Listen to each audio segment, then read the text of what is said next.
Hey guys, in this lesson, I wanted to show you a real simple way to kind of visualize the neck, break it into digestible chunks where we're thinking about each string in open D tuning, right? And visualizing each string or the sets of strings that repeat, right? Your A strings, as in here. F sharp, that's the only F sharp string we have in this tuning. And then I put my two lower D strings together. And I could have put all three D strings together, but I wanted to keep this first string separate because a lot of times you're playing the melody and higher stuff, improvising and stuff just on this first string. So I've found, be it whatever instrument I'm playing, is to find a key, one specific key, and to get really used to that one key, visualize all your shapes and patterns in that one key, and then learn to move in and out of different keys by visualizing moving your root note. Okay, we're in the key of D for all these, right? That means we have an F sharp and a C sharp.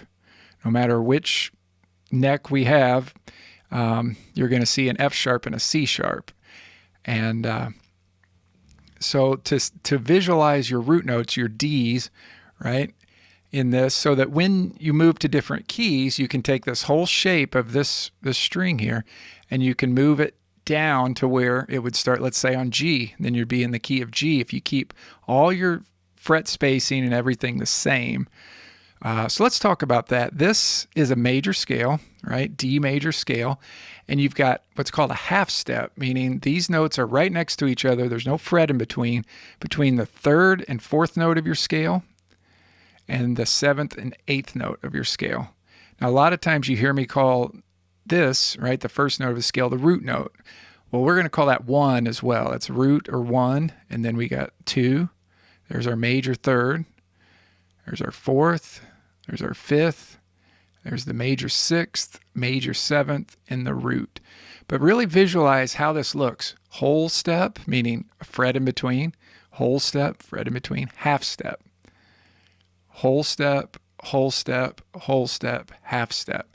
And that goes with any major scale that you've got. If you wanted to turn this scale here and play it in the key of G, just take this whole thing and shift it to where it starts right here on the G note.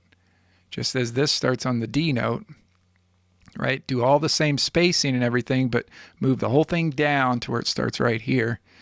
Okay, now, another way I suggest to practice this is always have a low third or fourth string ringing out, right? And play it real slow and see if you make sure you're in tune. Now, I also suggest to not put vibrato on it immediately. Really try to get those notes exact in tune and then let the vibrato kind of like I've heard bloom is a phrase, like you get it in tune and then you're going to let that kind of grow out like that.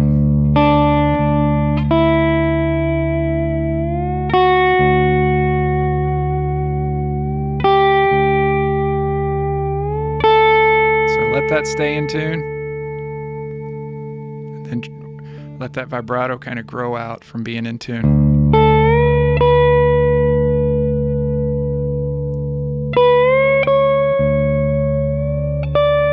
So just playing that and trying to memorize how that looks.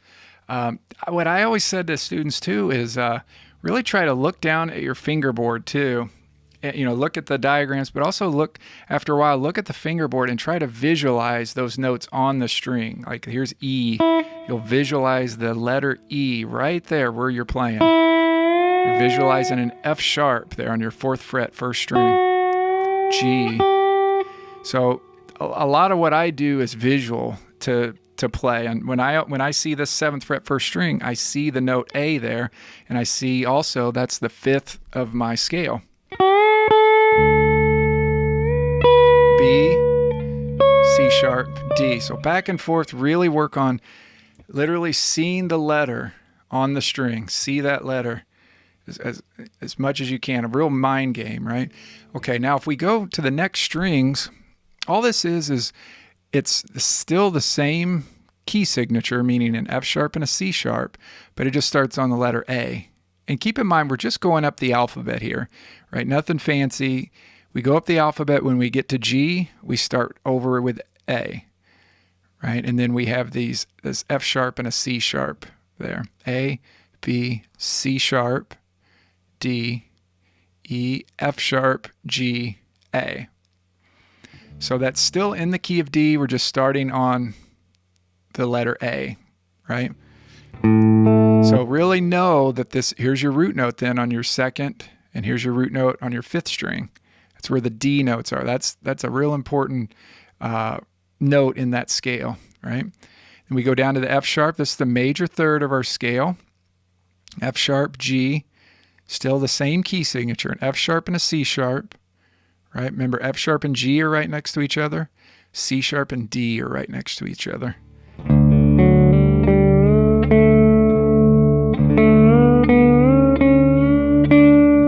So we're thinking about this root note being here, third string, 8th fret. There's where our root note is.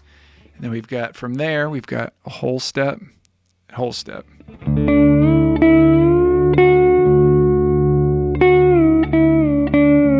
Notice how I always play that low 6th string.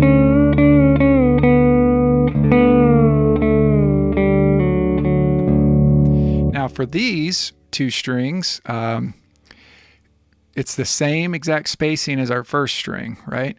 But what we're doing here is we're just doing it on our two lower strings, D. You could play them both, or you can play them individually. Notice how I'm hitting that A string too, open A string. That sounds nice to let that ring out. Now, if you want to just get that 4th string, just have your bar tilted up. Same thing for all these, actually. Your bar is tilted up.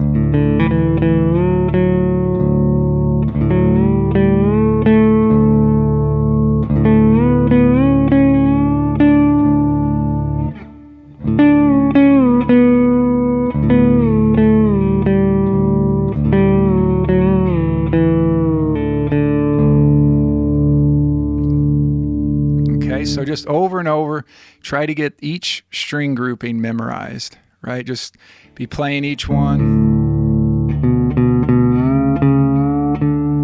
And if you have to tilt your bar to get in between the strings, then do that. If you want to play these individually, in any of these, at least, I guess you're still tilting your bar up on your first string too. So, but that's just a real easy way. Just go from open to 12th fret, right? And then understand that from 12 to 24, it's the exact same as open to 12. So really just memorize 0 to 12, memorize it in the key of D over and over again.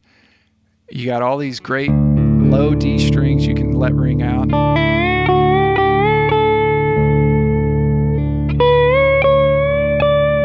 So this diagram is available on my new streaming site, lwtstreaming.com. And also, I think I'm going to include a couple jam tracks in there. I'm working on a lesson for the modes, but what I might do is just include all my Ionian mode jam tracks in there, which is just the D major, key of D major, D to D, right? And that way you've got some jam tracks to play along to. And when you're playing along with those jam tracks, just try to improvise just within this key signature, right? To where you don't go out of the key, and even maybe just stick on one string at a time till you really get that one string down in the key of D. Okay, and just memorize, always memorize and know where your root notes are, so that at any time you want to change keys, you can take the shapes that you learned in the key of D and just move it to another key. Just move the root note to the key that you're going to and keep all your shapes of that string the same. Well, this is kind of a short lesson, so I think that about wraps it up. Appreciate you. And if you like this on YouTube, be sure to like and subscribe. And if you want all the extras, be sure to go to my streaming site, lwtstreaming.com. Okay, guys, thanks so much. We'll see you on the next lesson. Bye.